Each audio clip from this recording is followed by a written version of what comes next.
ఇంట్లో వాళ్ళకు కూడా తను ఇండియాలో ఉంటున్న విషయం చెప్పకుండా కన్సీవ్ అయిన మరుక్షణం వాళ్ళకి దూరంగా రావడం, ఎన్నో స్ట్రగుల్స్ ఫేస్ చేసి తన ప్రెగ్నెన్సీ కాపాడుకోవడం, ఇవాళకి కూడా కనీసం తన ఫ్రెండ్స్కి కూడా ఆ విషయం షేర్ చేయని యశిక అపురూపంగా అల్లారుముద్దుగా పెంచుకున్న పాప కనపడలేదని తెలుస్తుంటే గుండె ముక్కలైపోతుంది.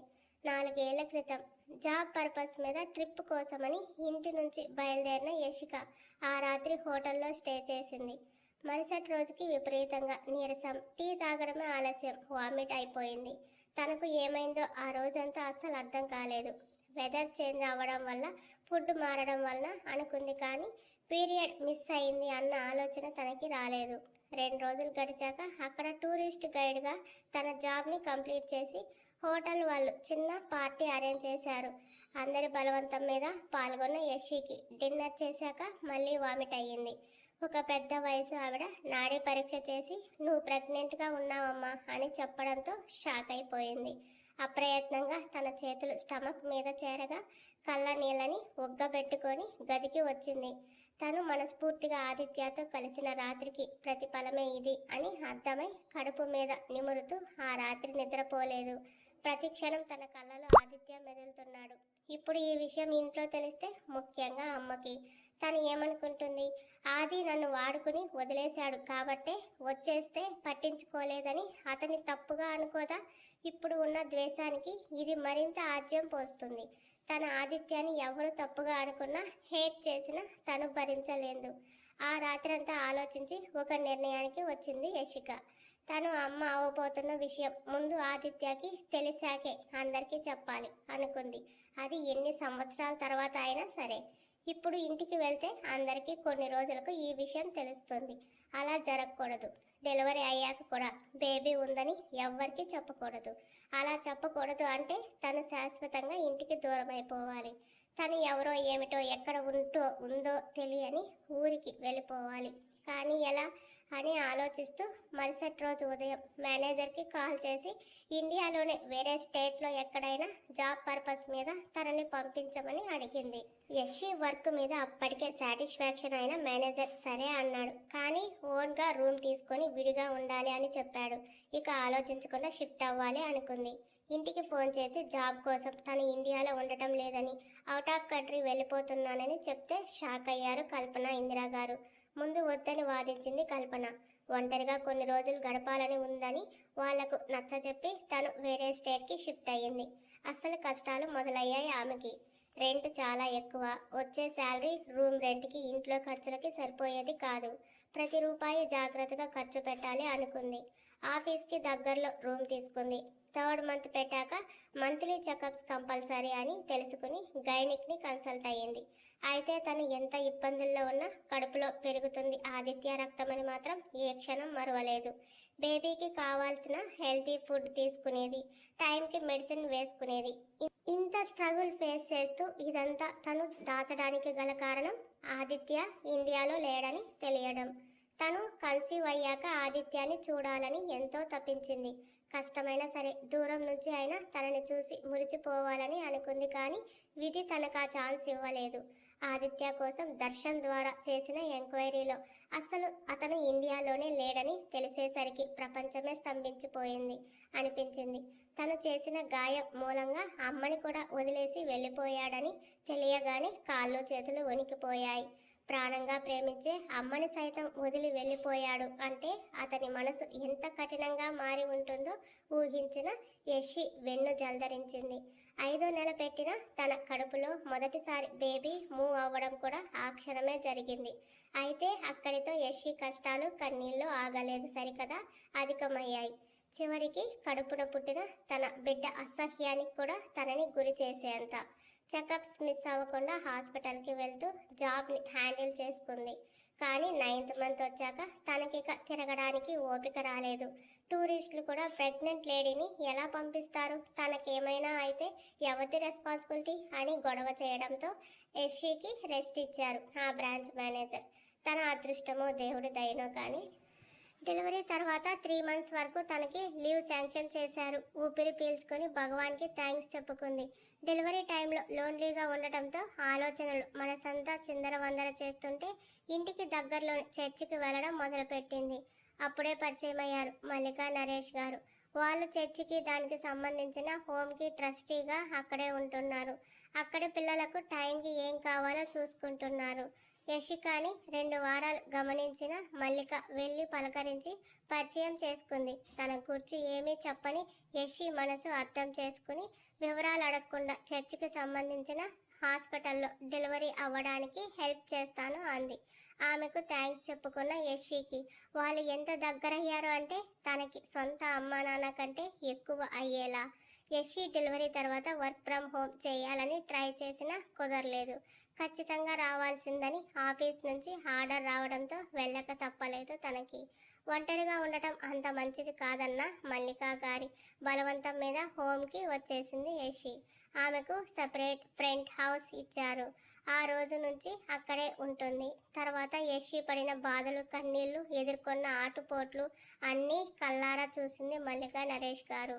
ప్రస్తుతం క్యాబ్ ఆగడంతో గతం నుంచి బయటకు వచ్చిన యశిక కళ్ళు ముందు పోలీస్ స్టేషన్. వాళ్ళతో కలిసి లోనికి వెళ్ళింది. అలాంటి కేసులు వేలలో ఉన్నాయి మేడం, పట్టుకుంటాం కానీ ఎప్పుడు అన్నది చెప్పలేం. వారం దాటిన పిల్లలు జాడలేదంటే ఇక వాళ్ళు మీకు దొరకరని సిఐ చెప్తుంటే ఆమె కాళ్ళు చేతులు వణుకుతున్నాయి. ప్లీజ్ సార్ అలా అనకండి, పాప లేకపోతే నేను బ్రతకలేను. ఎలాగైనా పాపని, పాపతో పాటు మిస్ అయిన పిల్లల్ని కనిపెట్టండి ప్లీజ్ అని వేడుకుంది. యశి కన్నీళ్లను చూసి మా ప్రయత్నం మేము చేస్తామమ్మా, మేము కూడా ఏమీ ఖాళీగా లేం. ఒకటా రెండా, ఎన్ని కేసులు ఇలాంటివి. మాతో పెట్టుకోకుండా మీకు ఎవరైనా బాగా పలుకుబడి ఉన్న వాళ్ళని సహాయం అడిగితే పిల్లలు బతుకున్నారో లేదో సమాచారమైనా తెలుస్తుందని చెప్తున్న సిఐ మాటలు వినడానికి కూడా సిద్ధంగా లేదు తను. ప్రాణం లేని బొమ్మలా వెనక్కి పడబోతుంటే పట్టుకున్నారు మల్లిక. అక్కడి నుంచి బయటకు వచ్చేస్తూ ఏంటండి ఇప్పుడు ఏం చేద్దాం అన్నారు. నాకు తెలిసిన ఎమ్మెల్యే ఒకరు ఉన్నారు, నేను కనుక్కుంటాను. 2 రోజుల నుంచి ట్రై చేస్తున్నాను కానీ ఆయన ఇండియాలో లేరంట అనగానే ఒక్క క్షణం యశికి ఆదిత్య తలంపుకి వచ్చాడు. ఆది ఇండియా వచ్చి ఉంటాడా? ఒకవేళ వచ్చినా తనని ఎలా కలుసుకోవడం? ఇప్పుడు ఈ పరిస్థితుల్లో తనకి నేను ఎదురుపడలేను, సమాధానం చెప్పలేను. తనకెదురై నీ పాప, నీ రక్తం, మన ప్రేమకు గుర్తు అని ఆదిత్య చేతుల్లో పెట్టాల్సిన పాప తన దగ్గర లేదని తెలిసి ముఖం చేతుల్లో దాచుకుంది. పాపని ఎలా వెతకాలి అని మదనపడుతూ ఇంటికి వచ్చిన యశికి స్వాతి, దర్శన్ గుర్తొచ్చారు. స్వాతికి తన పాపని చెప్పకుండా హోమ్ పిల్లలని చెప్పి హెల్ప్ తీసుకుంటే ఆద్య దొరికే ఛాన్స్ ఉందని వెంటనే ఫోన్ తీసుకుని స్వాతి నెంబర్కి డయల్ చేసింది. నాట్ రీచబుల్ వచ్చినా స్వాతి తనకి కాల్ చేయలేదు. ధనుష్, కల్పన ద్వారా తెలిసిన విషయం తను ఇండియాలో లేదని. హలో అంది స్వాతి, నేను యశిని అని, నాకు నీ హెల్ప్ కావాలి అంది. హెల్ప్ నా? ఏంటది? ఎందుకు? ఏమైంది అంది. నాకు తెలిసిన హోమ్లో పిల్లల్ని ఎవరో కిడ్నాప్ చేసి తీసుకెళ్లారు స్వాతి. పోలీస్ స్టేషన్లో కంప్లైంట్ ఇచ్చినా రిజల్ట్ లేదు. అన్నయ్యని అడిగితే ఏదైనా హెల్ప్ చేస్తారని నీకు కాల్ చేశాను అంది. వెయిట్ అసలు నువ్వు ఎక్కడ ఉన్నావే అంది. అవన్నీ తర్వాత, please Swathi help me. Yashi గొంతులో బాధని గమనించి తననిక ఎక్కువ అడగకుండా ఓకే ఆయన నెంబర్ నీకు సెండ్ చేస్తాను, మాట్లాడు, వివరంగా ఏం జరిగిందో చెప్పని దర్శన్ నెంబర్ యశికి పంపించింది స్వాతి. గార్డెన్లో కొడుకు చెయ్యి పట్టుకుని నడుస్తున్న ఆద్యాన్ని చూసిన యమున గారి కళ్ళు చెమర్చాయి. అమ్మ భుజం మీద పడిన నవ్య చెయ్యికి, నా బిడ్డ తన బిడ్డతో పక్కన భార్యతో అలా నడుస్తుంటే చూస్తూ ఆనందించాలని అనుకున్నాను నవ్య. అమ్మగా నా కోరిక తప్ప. ఆమె చెంపల మీద నీళ్లు జారిపోతున్నాయి. వాటిని తుడుస్తూ, లేదమ్మా, ఏ అమ్మాయినా తన పిల్లల సంతోషమే కోరుకుంటుంది కానీ దుఃఖాన్ని కాదు. ఆదిని, పాపని చూస్తుంటే నాకెందుకో అనుమానంగా ఉందమ్మా. అనుబంధమా అనుమానమా? అనుమానమే. ఆద్యలో చిన్నప్పటి ఆది కనబడుతున్నాడు. వాడిలో ఎంత బాధ ఉండేదో పాపలో కూడా అదే బాధ. కానీ ఇక్కడ పాప మాటలు వింటే తల్లి మీద కోపం, ద్వేషం కనబడింది. అప్పుడు ఆది నాన్న మూలంగా, మా మూలంగా బాధపడ్డాడు, అంతే తేడా అంది. ఏమో నవ్య, నాకు మాత్రం పాప మనతోనే ఉండిపోతే బాగుండు అనిపిస్తుంది. ఆది పెళ్లికి ఎలాగో ఒప్పుకునేలా లేడు. కనీసం పాపన్న ఇక్కడ ఉంటే సంతోషంగా ఉంటాడనిపిస్తుంది. అమ్మా నీతో విషయం చెప్పనా? ఆద్య ఇక ఇక్కడే ఉంటుందని ఇందాక ఆది నాతో చెప్పాడు. తన కోసం ఎవ్వరూ రారని, వచ్చినా తనని పంపించమని, అవసరమైతే అడాప్ట్ చేసుకుంటానని అన్నాడు. అనగానే ఏంటి అన్నారు ఆవిడ నమ్మలేక. అమ్మ కావాలంటే ఆదినే అడగని చెప్పడంతో కొడుకు ఆ నిర్ణయం ఎందుకు తీసుకున్నాడో కారణం ఏమిటో తెలుసుకోవడానికి వెళ్ళారు. ఆదిత్యతో కలిసి నడుస్తూ నా కోసం నీ వర్క్స్ అన్ని ఎందుకు వదులుకున్నావు అని ప్రశ్నించింది ఆద్య. నా కోసం గాడ్ నిన్ను పంపించాడు, మరి జాగ్రత్తగా చూసుకోవాలి కానీ ఇగ్నోర్ చేయకూడదు కదా. 2-3 డేస్ నీతోనే ఫుల్ టైం స్పెండ్ చేస్తాను, తర్వాత ఆఫీస్కి వెళ్తాను అంటే అప్పుడు ఇంకా నాతో టైం స్పెండ్ చేయవా? ఆద్య మాటల్లో ఏదో బాధ, మిస్ అయిన భావం తెలుస్తుంటే తన ముందు కూర్చొని నో బేబీ, నిన్ను ఎందుకు ఇగ్నోర్ చేస్తాను? ఇంత క్యూట్ బేబీ డాల్కి ఎవరైనా ఎలా దూరంగా ఉంటారు? ఆఫీస్ కొన్ని గంటలు మాత్రమే, తర్వాత నీతోనే ఉంటాను. మనం సిటీని ఎక్స్ప్లోర్ చేద్దాం, ఓకేనా అన్నాడు. ఆ చిన్ని కళ్ళలో బాధని కూడా సహించలేక నిజమా కళ్ళు అంతంత చేస్తూ అడిగింది. ప్రామిస్ అన్నాడు. థ్యాంక్ యూ అంటూ ఆదిత్య మెడని కరుచుకుపోయి నా కోసం నీ వర్క్స్ వదులుకున్నావు, నన్ను బయటికి తిప్పుతాను అన్నావు, ఇంకా అందరికంటే నువ్వంటే ఎక్కువ ఇష్టం అంటూ ఆదిత్య చెంప మీద ముద్దు పెట్టింది. ఆదిత్య హృదయం పులకరించిపోయింది. తెలియకుండానే కళ్ళలో చెమ్మ చేరింది. తల్లి వస్తుండటం చూసి కళ్ళు తుడుచుకొని ఆద్యాని ఉయ్యాలలో కూర్చోబెట్టి ఊపుతుంటే ఆది నీతో కొంచెం మాట్లాడాలి అంటున్న యమున గారి వెనక నవ్యాన్ని చూసి అప్పుడే విషయం చెప్పినట్టుంది అనుకుంటూ నవ్య పాప దగ్గర ఉండని కాస్త దూరంగా వెళ్ళాడు. ఉయ్యాలలో ఊగుతున్న పాపని చూస్తూ ఏంటమ్మా అని అడిగాడు. అది నువ్వు చెప్పాలి ఆది, ఆ పాప ఎవరో మనకి తెలియదు, తన పేరెంట్స్ ఎవరో తన వాళ్ళు ఎవరో కూడా మనకు తెలియదు, అలాంటిది పాపని నువ్వు అడాప్ట్ చేసుకోవడం ఏమిటి, తను ఇక్కడే ఉండటం ఏమిటి? నవ్య నాకు అంతా చెప్పింది. అసలు నీ మనసు ఆ పాప మీదకి ఎందుకు మళ్ళింది, కారణం ఏమిటని అడిగారు. కొడుకు మనసులో అసలు ఏముందో తెలుసుకోవడానికి. నీకోసమని చెప్పాను కదమ్మా, తను ఎలాంటి పరిస్థితుల్లో దొరికిందని చెప్పాను. అలాంటి పాప కోసం ఎవరైనా వస్తారని ఎందుకు అనుకుంటావు? ఎందుకో పాపని చూడగానే మన ఇంట్లో బాగా కలిసిపోతుంది, తన వల్ల నీ తీరని కోరికలు తీరుతాయనిపించింది. తను ఇక్కడ ఉండటం నీకు నచ్చలేదా అని అడిగాడు. నా బాధ పాప గురించి కాదు, తనకి ఒకసారి అలవాటు పడిపోతే రేపన్న రోజున తను వెళ్లాల్సిన పరిస్థితి వస్తే ఇక తట్టుకోవడం నా వల్ల కాదురా. నీరసంగా కూర్చునిపోయింది. పక్కనే కూర్చుని తల్లి చేతులు చేతిలోకి తీసుకొని ట్రస్ట్ మీ అమ్మా, ఇకపై నీకు నా వల్ల ఏ చిన్న ఇబ్బంది కూడా రాకుండా జాగ్రత్త పడతాను. పాప గురించి ఎంక్వైరీ చేయిస్తున్నాను, తనని ఇక్కడే శాశ్వతంగా ఉండే ఏర్పాట్లు అన్నీ నేను చేస్తాను. అంతేకాదు పాప ఎందుకు అలా మారిందో కూడా తెలుసుకొని తనని ఆ హెలోజినేషన్ నుంచి బయటికి రప్పిస్తాను అని చెప్తుంటే ఏమో అది నాకంతా అయోమయంగా ఉంది అన్నారు ఆవిడ. చిన్నగా నవ్వి కొన్ని రోజులు అలాగే ఉంటుందమ్మా, అలవాటైపోతే ఏమీ అనిపించదు అని మేడ్తో ఆమెకి కాఫీ తీసుకురమ్మని వాకింగ్ చేస్తూ ఉండుమా, ఈలోపు పాపకి ప్యాలెస్ చూపిస్తాను అని వెళ్ళిన ఆది ప్యాలెస్ మొత్తం తిరగడానికి ఉన్న వెహికల్లో ఆద్యతో ఎక్కాడు. తన చిన్ని చిన్ని కళ్ళను పెద్దవి చేస్తూ మనం ఇందులో వెళ్తామా అంది. మరి నువ్వు చిన్ని పాపవి కదా, ప్యాలెస్ చాలా పెద్దది, నడవాలంటే కష్టంగా ఉంటుంది. అవుట్ సైడ్ అంతా వెహికల్లో తిరిగి లోపలికి వెళ్ళాక లిఫ్ట్లో ఒక్కో ఫ్లోర్ చూద్దాము, ఓకేనా అన్నాడు. ఓకే చిన్ని నవ్వుతో చెప్పింది. పాప నవ్వుతున్నప్పుడు బుగ్గల్లో పడే చిన్న డింపుల్ ఆదిత్య కళ్ళకి కనబడి గుండె అలజడికి గురైంది. యశిక చెప్పిన అడ్రస్కి వచ్చాడు దర్శన్. పాప ఫోటో డీటెయిల్స్ అన్నీ ఇచ్చింది. ప్లీజ్ మీరు మాత్రం ఈ ఒక్క హెల్ప్ ఎంత త్వరగా అయితే అంత త్వరగా కనిపెట్టి చెప్తారా అని రిక్వెస్ట్ చేసింది. తప్పకుండా ఈవినింగ్ లోపల నీకు ఖచ్చితంగా ఏదో ఒక ఇన్ఫర్మేషన్ చెప్తాను అన్నాడు. నైట్ డిన్నర్ చేశాక ఆద్య నువ్వు ఒక్కటే గదిలో పడుకుంటావా అని మరోసారి అడిగింది నవ్య. అని తల ఊపింది. వచ్చినప్పుడున్నంత యాక్టివ్నెస్ లేదు. ఖచ్చితంగా తను ఎందుకో భయపడుతుందని అర్థమైన ఆదిత్య నాతో పాటు నా దగ్గర పడుకుంటావా అని అడిగాడు. ఒక క్షణం అతని కళ్ళలోకి చూసిన ఆదిత్య కళ్ళలో ఆప్యాయతకు కరిగిపోతూ నీ బెడ్ మీద నాకు ప్లేస్ ఇస్తావా అని అమాయకంగా అడుగుతుంటే నా ప్రాణమే నీదమ్మా, శాసించాలి కానీ నువ్వెలా అడుగుతుంటే మనసుని ఎవరో రంపంతో కోస్తున్నట్టు ఉందని గుండె వేగం తగ్గించుకుని తప్పకుండా ఆద్య అని డిన్నర్ చేశాక యమున గారికి జాగ్రత్త చెప్పి పాపతో తన గదికి వెళ్ళాడు.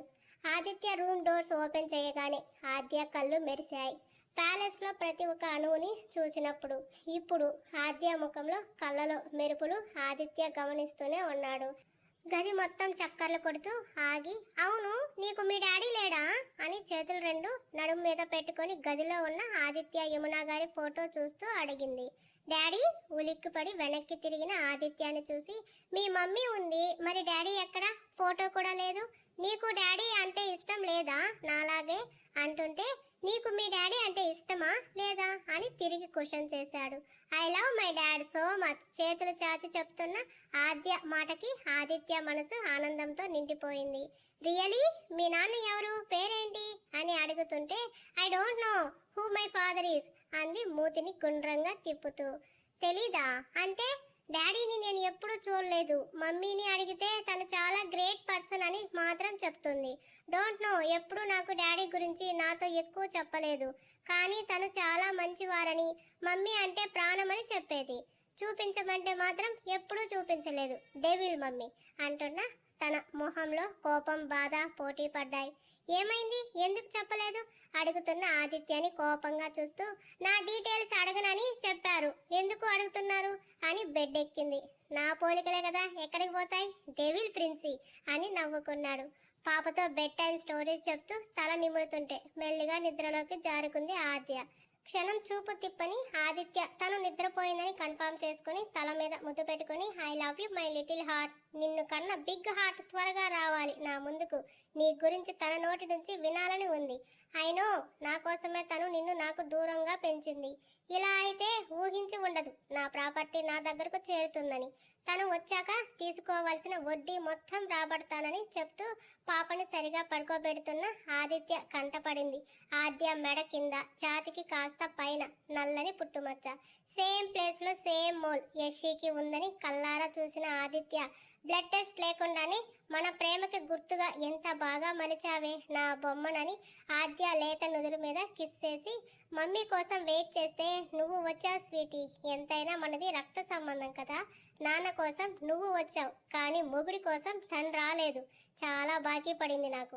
లైఫ్ లాంగ్ తలక్రిందులుగా తపస్సు చేసిన ఆ బాకీ తీర్చలేదు మీ మమ్మీ అని గుండె మీదకి తెచ్చుకొని జో కొడుతూ పాపలో కూడా యశి ఒంటి నుంచి వచ్చే ఫ్రాగ్రెన్స్ ఫీల్ అవుతూ చాలా రోజుల తర్వాత ప్రశాంతంగా కళ్ళు మూసుకున్న ఆదిత్య క్షణంలో నిద్రలోకి జారుకున్నాడు. మార్నింగ్ ఆదిత్య లేచేసరికి పాప బెడ్ మీద కనపడలేదు. ఒక్క క్షణం గుండె ఆగిపోయింది అతనికి. జరిగిందంతా కల కాదు కదా. పాప రావడంతోనే తన జీవితంలో కోల్పోయిన సంతోషాలన్నీ మళ్ళీ ఊపిరి పోసుకుని వచ్చాయి. అదంతా నిద్రలో తన భ్రమ అయితే తట్టుకోవడం అతని శక్తికి మించిన పని అని ఒక ఊదుటన బెడ్ దిగి బయటకు రాబోతూ కిలకిల నవ్వులు వెనక నుంచి వినిపిస్తుంటే బాల్కనీలోకి వెళ్ళిన ఆదిత్య కళ్ళలో ఆందోళన దూరమై పట్టరాని ఆనందం వచ్చింది. యమునా గారిని పరిగెత్తిస్తుంది ఆద్య. అబ్బా ఆగవే రాక్షసి, నేను పరిగెత్తలేనని పాల గ్లాసు పట్టుకుని మనవరాలు వెనుక ఆవిడ పడుతుంటే ఆదిత్య మనసు నిండిపోయింది ఆ దృశ్యం చూసి. అమ్మమ్మ పట్టుకో క్లాప్స్ కొడుతుంది దివ్య కూడా. నవ్య నవ్వుతూ, అమ్మ ఆ చిచ్చరి పిడుగుడు పట్టుకోవడం నీ వల్ల అవ్వదు, చూడు కుందేలు పిల్లల ఎంత ఫాస్ట్గా రన్ చేస్తుంది అంది. నిన్న హెడ్ బాత్ చేయడంతో హెయిర్ అంతా ఎగురుతుంటే దేవలోకం నుంచి తన కోసమే వచ్చిన దేవతలా అనిపించింది. అందరి ముఖాల్లో ఎన్నడూ చూడని సంతోషం చూస్తుంటే అతని మనసు పరవళ్ళు తొక్కింది. నువ్వు నన్ను పట్టుకోలేవు ఓల్డ్ లేడీ, మా మమ్మీనే నన్ను క్యాచ్ చేయలేదు, ఇంకా నీ వల్ల అస్సలు కాదని అంటున్న ఆద్య మాటకి ఆదిత్య ముఖంలో నవ్వు మాయమైంది. పాప ఎక్కడ ఉందని యశీకి తెలియదు కదా, తన కోసం ఏడుస్తూ ఉంటుందా? యశి దుఃఖపడుతూ పాప కోసం పిచ్చి దాంట్లో ఏడవడం కళ్ళలో మెదలగానే ఆదిత్య చెయ్యి రైలింగ్ మీద బిగిసింది. తను ఆలోచించని విషయం, పాప తనదే అన్న ఆనందంలో మర్చిపోయానని తనపై తనకే కోపం. ఆదిత్య లోనికి వెళ్ళడం చూసిన ఆద్య ఆది అని గట్టిగా పిలిచింది. అతని అడుగు ఆగిపోయింది. గుడ్ మార్నింగ్ నవ్వుతూ చెప్పింది. వెరీ గుడ్ మార్నింగ్ ఆద్య చెప్పాడే కానీ అతని ఆలోచన యశి వైపు మళ్ళింది. కిందకు రా ఆది ఆడుకుందాం, నీ అమ్మ నన్ను పట్టుకోలేకపోతుంది అని గలగలా నవ్వుతుంటే అతని హృదయం విలువెల్లాడిపోయింది. అక్కడ అదెంత ఏడుస్తూ ఉంటుందో. ఎలా ఈ విషయం ఇగ్నోర్ చేశావు ఆదిత్య అని తనని తానే తిట్టుకొని, కొంచెం వర్క్ ఉంది బేబీ, యూ క్యారీ ఆన్, నేను మళ్ళీ జాయిన్ అవుతాను అన్నాడు. ఓకే అంటూ యమునా గారు గ్రోపుతుంటే తనే వెళ్ళి సరెండర్ అయ్యి వాటర్ ఇచ్చింది తాగమని. ఏడిపించి ఓదార్చడం అలవాటే నీకని ఆవిడ అంటుంటే ఆదిత్యకి యశి మెదిలింది. అవును, ఏడిపించి సాధిస్తుందని కోపంగా శివాకి కాల్ చేస్తూ వెంటనే రా అని కాల్ కట్ చేశాడు. అన్నా, అతని నుంచి వచ్చిన ఆదేశానికి రెండో నిమిషంలో ఆదిత్య ముందు ఉన్నాడు శివ. ఆద్య ఉన్న ప్లేస్కి వెళ్ళి తన పేరెంట్స్ ఎవరని తెలిస్తే వెంటనే తీసుకురా శివ. నిన్న వద్దని చెప్పి ఇవాళ డీటెయిల్స్ కనుక్కోమని చెప్తున్న ఆదిత్యాన్ని చూసి అన్నా నిన్న వద్దన్నారు కదా అన్నాడు. ఇప్పుడు కావాలి అంటున్నాను. ఈవినింగ్ లోపల పాప తరపు వాళ్ళు నా ముందు ఉండాలి, అర్థమైందా? ఆదిత్య వాయిస్ గదిలో మారుమోగింది. అలాగే అన్నా అని స్టిఫ్గా నుంచుని చెప్పి వెళ్ళిపోయాడు శివ. షవర్కి వెళ్ళిన ఆదిత్య చల్లని నీళ్లు కింద తల ఉంచి పాపని ఆ ప్లేస్లో వదిలేంత అవసరం ఏమొచ్చింది? హోమ్లో ఉంటూ పాపను పెంచావా? అంటే మీ వాళ్ళకు కూడా ఆద్య గురించి తెలియదా? కానీ ఎందుకు? ఆడపిల్లగా ఒంటరిగా బ్రతకడమే కష్టం. అలాంటిది ప్రెగ్నెన్సీతో పాపతో ఎంత స్ట్రగుల్ ఫేస్ చేసి ఉంటావు? నేను గుర్తు రాలేదా? లేదంటే నాకు తెలియకూడదు అనుకున్నావా? అనుకుంటూ వెంటనే నా కోసం వచ్చి నేను ఇక్కడ లేనని తెలిసి వెళ్ళిపోయావా?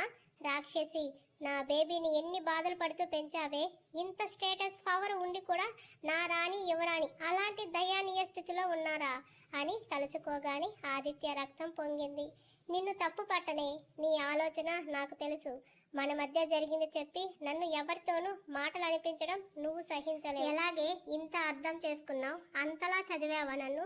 నేను కూడా నీ గురించి ఒక్కరోజు మర్చిపోయానే. కానీ నువ్వు ఇన్నేళ్ళు ఎంత ఓర్పుతో బాధల్ని భరించావు నా కోసం. ఒక్కసారి కనబడవే, నా కంటి పాప నుంచి కూడా నువ్వు కదలకుండా పట్టుకుని కాచుకుంటానని షవర్ ఆఫ్ చేసి చాలాసేపు అలాగే ఉండిపోయాడు. దర్శన్ నుంచి ఫోన్ వస్తుందని ఆ రోజు సాయంత్రం వరకు ఎంతో ఆతృతగా వెయిట్ చేసిన యశీకి నిరాశ ఎదురైంది.